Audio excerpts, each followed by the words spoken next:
159 million disability adjusted years. And still, coronary artery disease, basic treatment is through coronary angiography. And coronary angiography is an invasive procedure and carries a lot of risks. So, allergic reactions to contrast dye and bleeding, and as well as adverse cardiovascular effects.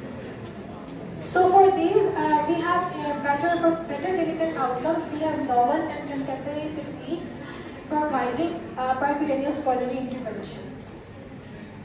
Out of these novel techniques, we have two kinds of techniques. Therefore, identifying plaque characteristics and optimizing stent size, we have two new novel guidance methods. One is intravascular ultrasonography, and the second is optical coherence tomography or optical frequency domain imaging. And for the assessment of functional severity of LEN, we have fractional flow reserve, quantitative flow ratio, and instantaneous wave-free ratio.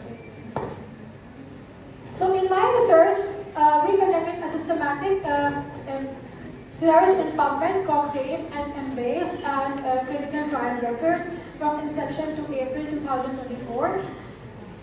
And our selection criteria was randomized controlled trials with studies which had patients of coronary artery disease and which compared clinical outcomes of different guiding therapies in PCI.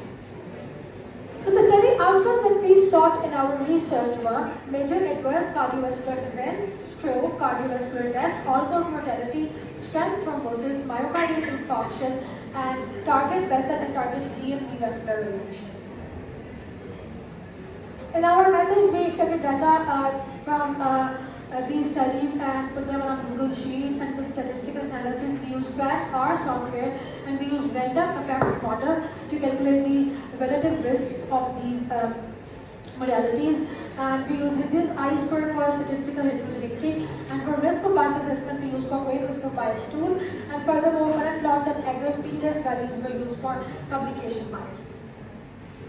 So I would like to highlight the figure here that from these we found 48 clinical trials, and for these 48 clinical trials they were from the start of 2005 to 2024 with 34,600 patients. So this data was basically gained from 34,600 patients, and the comparison of the studies that we found in the trials were like this, with the highest studies consisting of clinical trials